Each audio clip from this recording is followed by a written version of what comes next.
as we talked about yesterday and again earlier in the program today, the layers of duplicity with respect to the Biden administration's border policy are many, many layers. First, the phony EO that is issued at the same time as we find out from Washington Examiner that the San Diego sector Border Patrol gets a memo saying basically designate all Eastern Hemisphere migrants as very difficult to detain and process them through into the country, minus 6 countries, Russia and some of Russia's satellites. So that leaves another 95 countries or so. Basically, just let them in. And Matt Finn from Fox News was at the border recounting this yesterday, this duplicity. And also had the chance to talk to some of those crossing the border illegally, including a Turkish gentleman who tells us that really the relationship between Biden and illegal immigrants is a love story. Meaning all the migrants we are seeing in real time coming from China, Egypt, countries in Africa, they are being released. The internal memo reads in part, Border Patrol agents are ordered to refer to ICE single adults from hard or very hard to remove countries. Those are the 6. All other migrants are processed and released with a notice to appear on their own recognizance. And we've been talking to migrants from all over the world arriving here into the San Diego sector. I talked to one man from Turkey. Here's what he had to say. What do you think of President Biden? Biden, I love Biden. Why do you love Biden? Because Biden we love. Why do you love him? Biden help us. What's not to love? I know. Tom Homan is former acting director of U.S. Immigration and Customs Enforcement. He joins us now. Tom, what's not to love? It's just when you think it can't get worse, it gets worse. I mean, what else can this administration do to destroy this country? Look, you are exactly right. This EO was put out just to try to put some smoke and mirrors up because the election is 6 months away and immigration is a major issue. He knows it, but there's no substance to it. As a matter of fact, they're saying they're going to release all these people to ICE. Right now, I know for a fact, ICE is $300 million in the hole. DHS just told ICE yesterday they can't reprogram money by more beds. This is their plan. They say they're going to turn these people to ICE, knowing ICE has no detention beds to put these people in, which means they'll be released. That is the truth behind this crap that the administration is putting out. And Mayorkas was on the Sunday Talkies this week, and on Sunday, and said, we thought, when he said in March of 21 that this is what we do, we know how to do it, and we're going to do it, and it didn't get done. Well, it turns out that migration is a global issue, so it's not really his fault, and they're under-resourced, and that bipartisan legislation that stalled in the Senate, that would have been a real difference maker because they'd have the resources they need, and then they get about doing what they know how to do, according to Secretary Mayorkas. Well, first of all, where was the global migration under Trump? All right, so we didn't need Congress under Trump. Trump wrote executive orders, and we secured the border at the highest level in the history of this nation. Illegal immigration at a 45-year low. And the shameful thing is Mayorkas knows how to fix this. Because in 24 and 2015, when he was deputy secretary under Jay Johnson and Obama was president and Joe Biden was vice president, we had a family surge at the border. He knows how we stopped it. We detained them in family residential centers. We held them long enough to see a judge. 9 out of 10 lose their case. They simply don't qualify for asylum. We put them on an airplane. We sent them home, and guess what? The border numbers tanked. He knows how to fix it, but he's doing the complete opposite what he knows worked for him when he was deputy secretary. Because they're not detaining him, they're not seeing a judge, and he told ICE, you can't remove somebody from the United States for simply being illegal in the United States. So if his lips were moving, he was lying as usual. He knows how to fix it. He's refusing to fix it. Well, is anybody coming to their asylum hearings? I mean, they're just supposed to show up at a certain short of half. Pardon? Here's a problem. Just about half of them will show up at the initial court appearance. But here's what the facts are. You look at the Homeland Security Life Cycle Report, the Secretary's very own report. It says this, that out of all those that claim asylum, 87.6% will fail and get an order removal because they don't show up or they don't qualify. But the Homeland Security Life Cycle Report says out of all of those, at 9 out of 10 that get order removed, how many leave? 6%. 6% because they're not being detained. The same report says if they were detained, that 9 out of 10 in an ICE facility, they're removed 99.7% of the time. That's why they're not detaining them. They have the same data points I have. They know 9 out of 10 will lose and get order removal. But if they're not in detention, they'll never leave. This is what this administration is doing. They're overwhelming the system. We have millions of people with final orders that we can't possibly remove, and they'll wait around long enough for the next amnesty. Now Biden's already talking about an amnesty for illegal alien spouses of U.S. citizens. So this is their plan. They're going to overwhelm the system so there's no fixing it.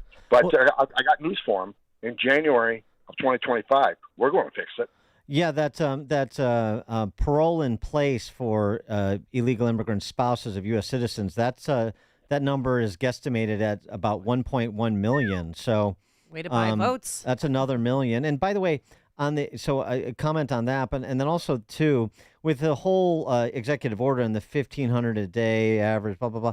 The administration, Biden administration, is admitting more than 1,500 a day via ports of entry using the CBP One app, and 30,000 a month using parole processes for nationals from Cuba, Haiti, Nicaragua, and Venezuela as well. So, I mean, all of this, you can make some sort of statement that he made, and then there's all these carve-outs and exceptions that is, take getting through the back door, what you don't want to see people come through the front door. You're exactly right. That's a good point. Excellent point. And here's the truth.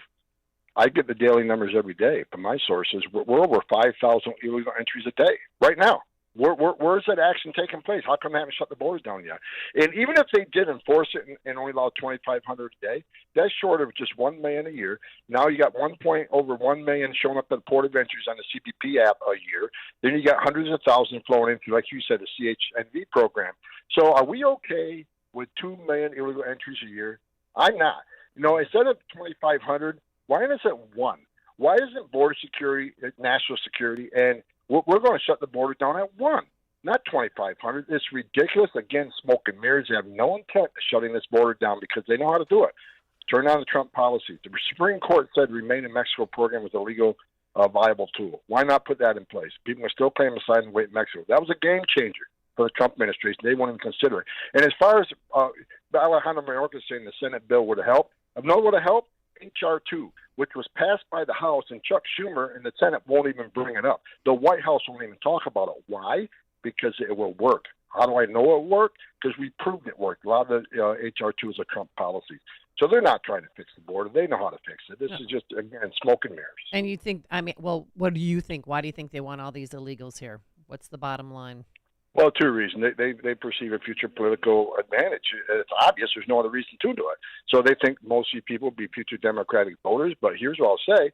They don't have to vote because Biden also overturned the Trump census rule, which millions of illegal aliens in sanctuary cities will be counted in the next census. Mm-hmm. So when they reproportionate seats in the House, it means more seats in the House for the Dems. They're selling this country out for future political power. There's no other reason to open a border up like this. Right, and you have this was reported too. A company called Guasur Insurance is apparently registering illegal immigrants for Obamacare, basically too. So I mean, it's just sort of the same thing you see with the sanctuary jurisdictions, which is they get people who have come into the country illegally on the government dole, so they're state dependents and thus loyalists to big government.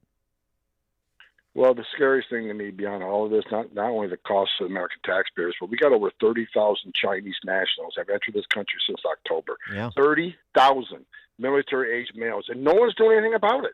The White House hasn't talked to China about it. They're not trying to get it. There's no way 30,000 Chinese nationals left the country of China without the involvement of the Chinese government.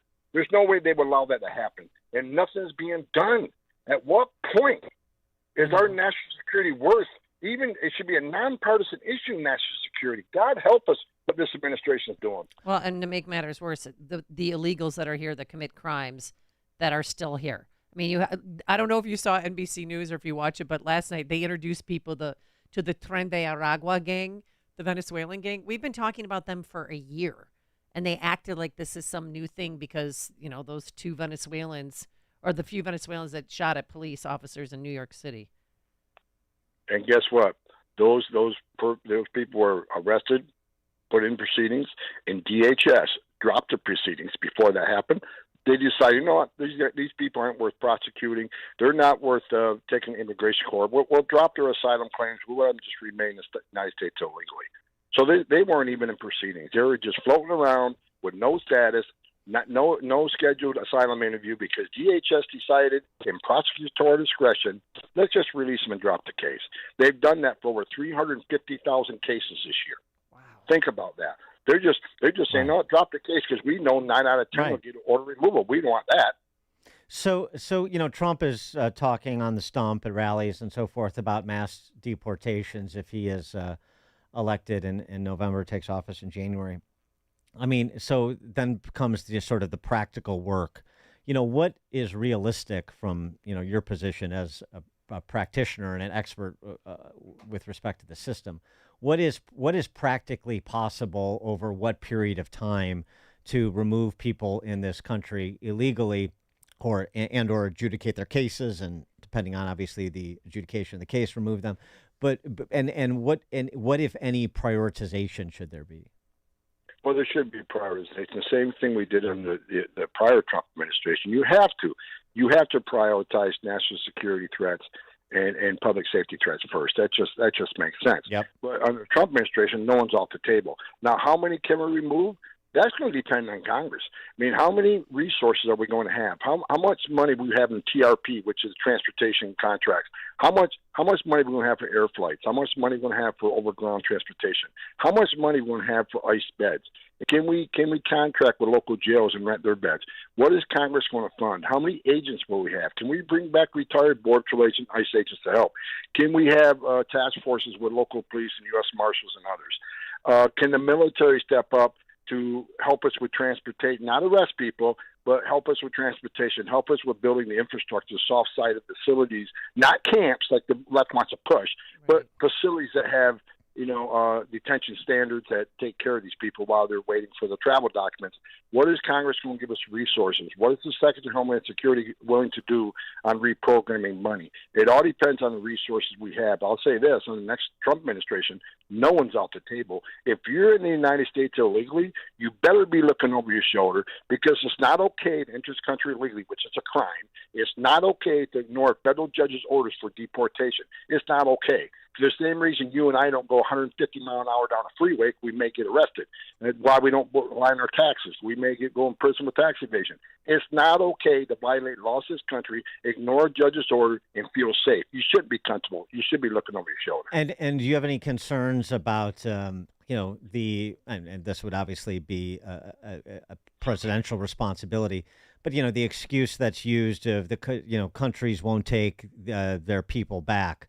Well, we're going to have to impress upon them that they're going to need to take their people back. But that would be a job for President Trump in this scenario. President Trump proved he did that. He did that when I was ICE Director. El Salvador went to take MS-13 gang members back. The president made a phone call, says, you will take them back, or I'll pull every dollar of international aid away from you. And within 48 hours, El Salvador took them all. So we need a president with a backbone that says, no, you're going to take it. If not, there's going to be consequences. And there's always a third safe country agreement. I remember we have illegal aliens that the country don't exist anymore because of what changed in Europe from the time they entered. So we find another safe third country that's willing to accept it. That's also an option. But we need a strong president that's not going to take this crap from these nations. And if so, take their money away. That's what he did. He didn't give them money like this administration did, trying to buy him. He says, no, I'm not paying you $1. I'll take money away. And that made him come to the table, just like Mexico. You will do the Remain in Mexico program, military in the southern northern border. And if you don't, I want to tariff you in billions of dollars. It took them about 72 hours to agree to take the Remain in Mexico program. We need a strong president that puts America first. Tom Homan, former acting director of U.S. Immigration and Customs Enforcement. Tom, thank you as always. Appreciate it. Thank you, sir. And we should mention that Tom and others are going to be at 115 Bourbon Street tomorrow night from 6 to 9:30. The event's called Every State is a Border State. And again, $20 at the door, and you get a free buffet. So again, that is tomorrow from 6 to 9:30 at Bourbon Street. And he joined us on our turnkey.pro answer line. Connect with Dan and Amy on the AM 560 The Answer mobile app. Just text the word app to 64636 to download the app today.